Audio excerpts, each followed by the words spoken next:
road.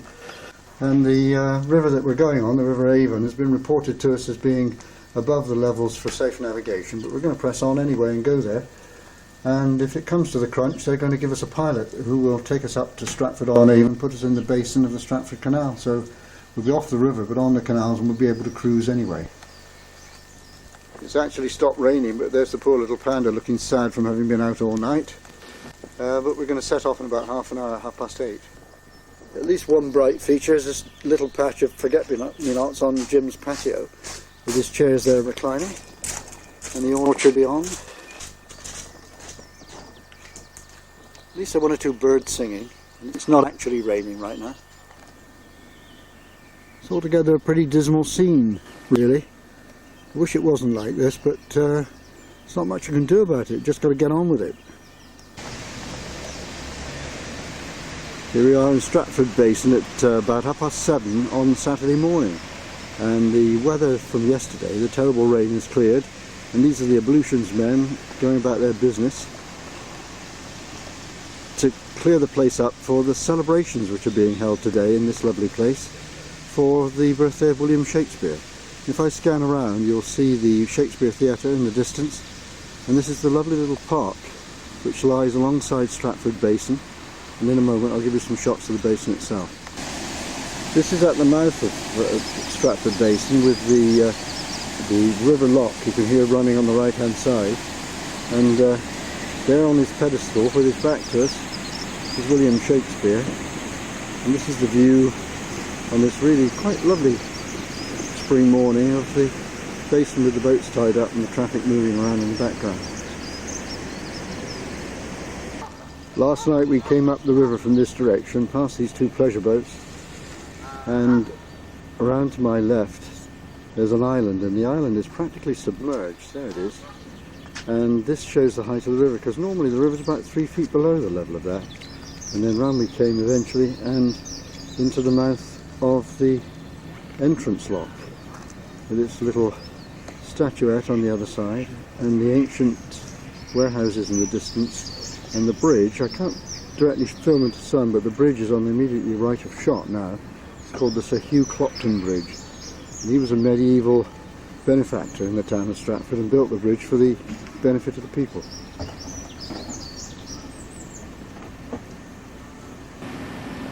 This is just another general view of the park in front of the Shakespeare Memorial Theatre, and the view of the basin down some, and in the far distance, just visible beyond the signpost, is the roof of Moorhen, and we're tied up in a little arm of the basin down the bottom end.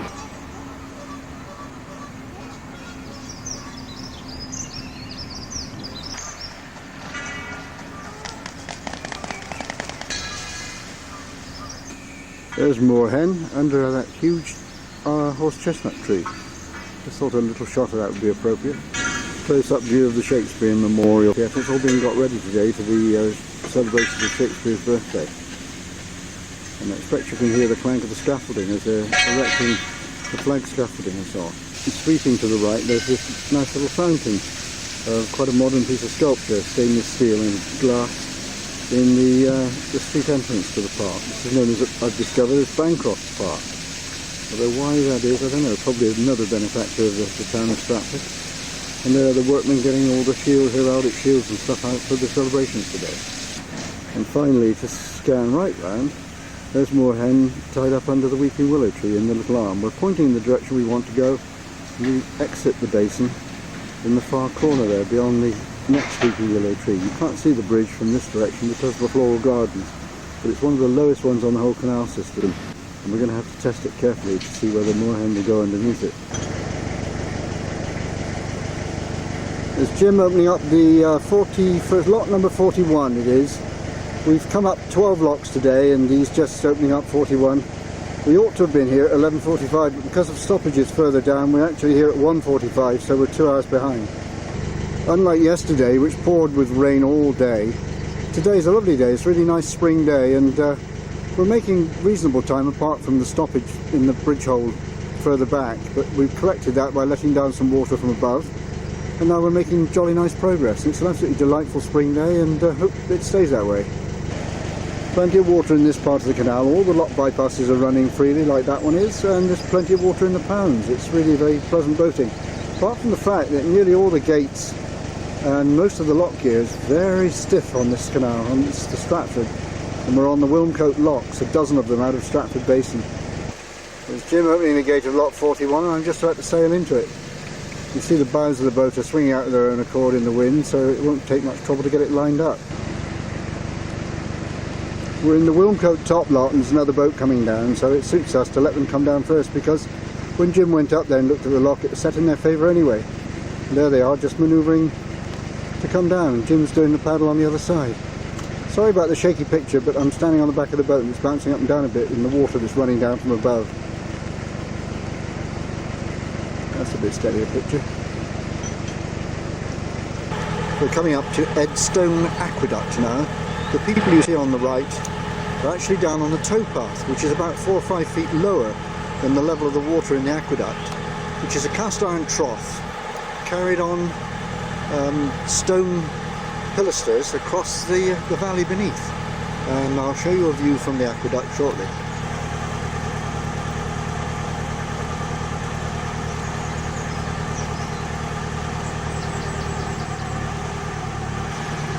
Here we are on the aqueduct. That's the A46 down there, coming in from Stratford. Was it Oxford? Coming in from Oxford on the right, passing beneath us, a few cars in the car park down there.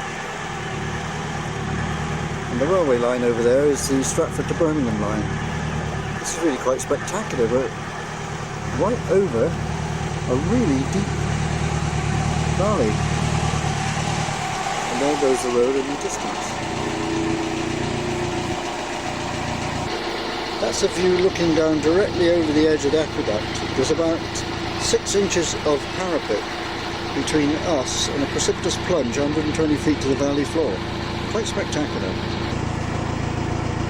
Somebody coming down the other path?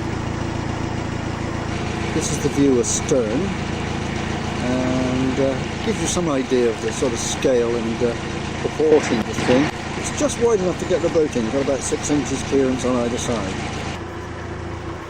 Gongoozlers down there waiting for us to go over the edge.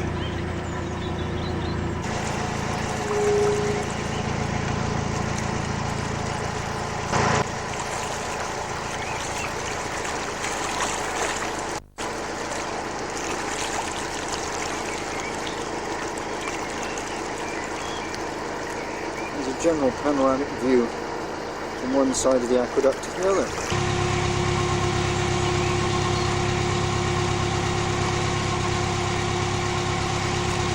That was very interesting little transit across that aqueduct. Very interesting. Jim has just said it's a bit like walking a tightrope coming across that aqueduct, and I agree with him. And there's a boat we've just passed, just about to go into it. It's that little 6-inch wall between you and a 200-foot rock. Yeah, that's right.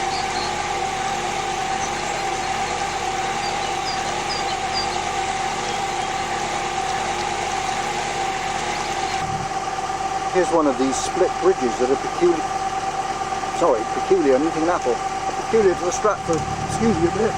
There are split bridges on other canals, but not so many as there are on the Stratford Canal. You can probably see there's a gap down the middle between the two halves of the bridge to allow the tow rope to go through. So you didn't have to unhitch the DG to get them under the bridge. Very good, good idea. There's the bridge receding astern. Now, as is the way of all things, when things get worn, they've actually put wooden wedges in the gap between the two halves of the bridge to stop them from falling in. Well, I suppose that's inevitable after many years of rather large wrought iron pieces standing up on their own, as you can see there. Very attractive little feature though. This is another aqueduct, a smaller one. This is Wootton Wallen Aqueduct. It's what looks like some sort of gauging frame over the other end of the aqueduct. And shortly afterwards on the other side we come to Anglo-Welsh's base, and we're about 3 hours behind time at this moment. Not really very good, but the 2-hour delay under Bridge 64 was the principal reason we lost such a lot of time. Nice little garden below the aqueduct, and there's the A34 going off up to Birmingham direction. I think the mechanism is a stop lock mechanism, so you can actually cut the water off from the aqueduct if you need to de-water it at any time. And there ahead is another one of these split bridges, and it's just coming on to split with rain, so I'm going to have to stop filming now. Just zoom back from that, give you the full perspective. There you are. This is Preston Bagot Lock, and this is one of the barrel roof lock cottages which are unique to the South Stratford Canal. Quite a nice shot of it. It says it was built in 1810 and extended in 1989. It's the evening, and we're heading up towards the Fleur de Lis at Lowsonford, and we're currently making very good time through the locks. A lot easier than the ones earlier on, and we're not getting held up for any reason at all. We're at lock 26 on the morning of Sunday the 25th of April. Having stayed overnight at the Fleur de Lis down at Lowsonford, we've come up 3 locks and we're near the M40 now, and you can probably see it in the distance occasionally, the cars flashing past. And looking upstream, there's Jim just letting down the offside paddle on this particular lock. And in the distance there's another of those barrel roof cottages that are such a feature of the canal here. Well, it's now nearly 2:30 on Sunday the 25th, and we've passed through Kingswood Junction and we're on our way up Lapworth Flight, and this is Basin at the bottom. Unfortunately, we were a bit pushed passing Kingswood Junction, so we couldn't stop and do any filming of the new basin and the new cut through to the Grand Union, which is a pity. This is the site looking up Lapworth locks with the overflows all running.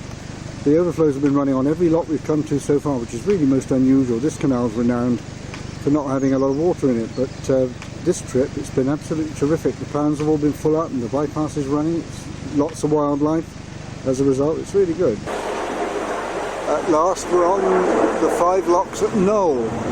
There's a background story to this. I'm going to pan down right now as that airplane turns away from Birmingham Airport.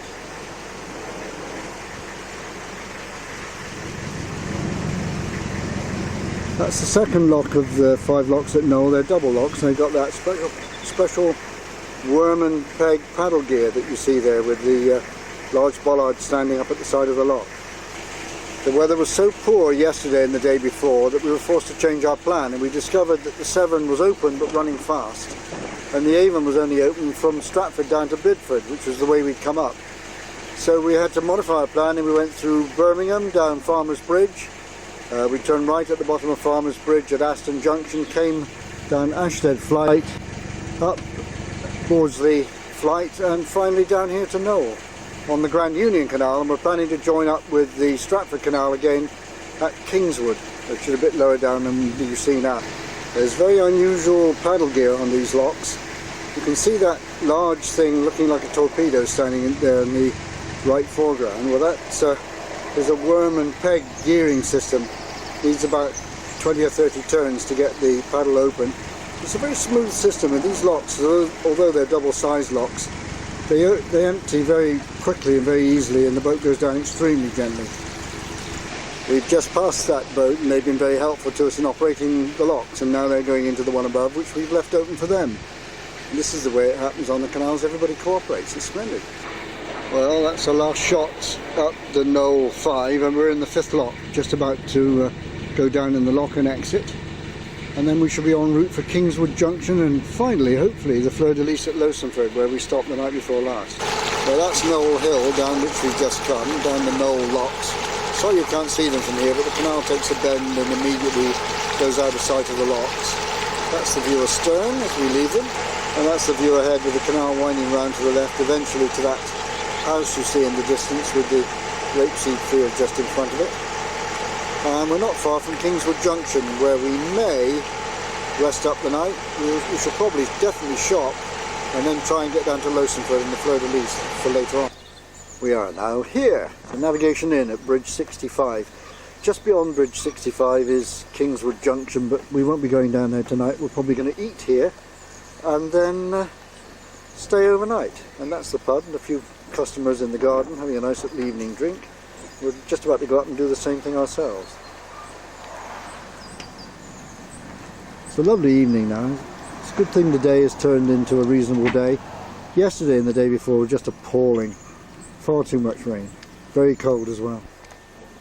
And here's a very pretty little visitor come to say hello.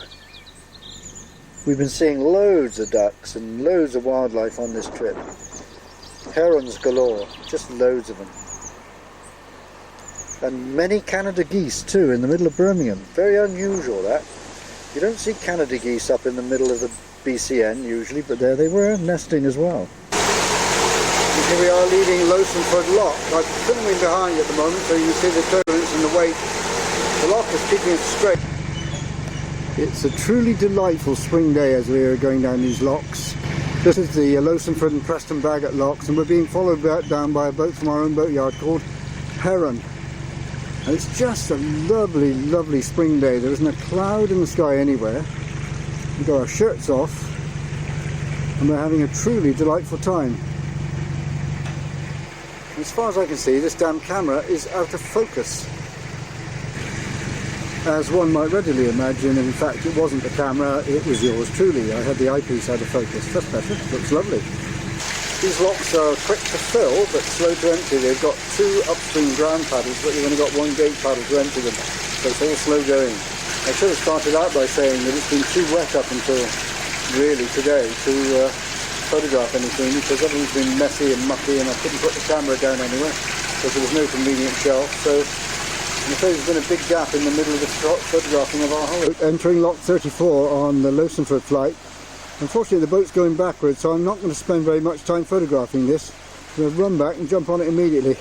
This is lock 34 on the Lowsonford locks, going down from Kingswood Junction to Stratford. It's really very pretty. On the far bridge there's a pot of flowers, and this lock is unusual in that it's got the lock bypass right in the foreground of the lock there. It's quite unusual. Not many locks have got the lock bypass right on the mouth of the lock, but this one has.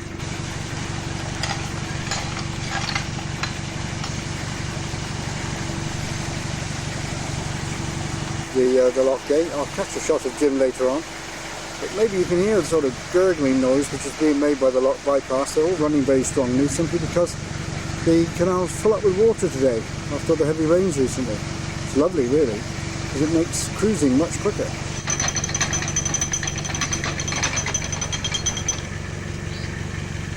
And that's Jim just opened up one of the downstream paddles. In fact I think this one's only got one, it's in the middle of the gate. Yes it has, and on the bridge beyond are the nice flowers. The reason for the sudden stop in filming was because I had to jump on board and put the boat in reverse because it was just about to charge the gates. Now that is what you call the lot wheeler at work. Look at this. Talk about lethargy. I'm afraid this is on extreme telephoto so it's difficult to see, but that's the boat we've just passed going into the lock we've just exited. I'll go back a bit and see whether I can steady the camera up a bit better. That's more like it. This is lovely countryside around here. It's a place called Yarningale Common, and it's got nice little places like that through there, and even nicer little places like that through there up on the hill. Really superb. Nice little garden in front, fields sweeping down to the canal and so on. Really lovely. There's a good example on this lock of one of the split bridges that this canal is renowned for. It's got a gap in the middle to allow the horse's tow rope to go through without unhitching the horse. There goes the horse onto the bridge right now. We're at the top of Wilmcote locks on this lovely day. It's absolutely beautiful. Now I'm off the boat away from the engine. All you can hear is the gentle noise of the lock bypass over there, spilling the surplus water of the pound around the lock, and there's Jim down there, having opened up the paddles, is waiting for the gate to become loose enough to open. Further down is the crew of a boat we've been following. I think we're catching them up, because they seem to be slower than we are. We need to make Stratford tonight, so I hope they don't hold us up too much.